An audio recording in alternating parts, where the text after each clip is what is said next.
Hello guys, প্রতিদিনের মতো আজকে আবার চলে আসলাম। প্রতিদিনের মতো আজকে আবারও চলে এলাম রুই মাছের রেসিপি নিয়ে। আজকের রেসিপিটা বানানোর জন্য প্রথমে আমি আলু বেগুন ভেজে নিলাম।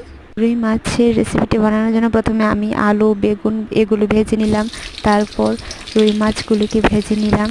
তারপর কড়াই গরম হওয়ার পর তেল, তাতে পেঁয়াজ কুচি লাল হওয়ার পর তাতে দিয়ে দেব কাঁচামরিচ, পেঁয়াজ বাটা।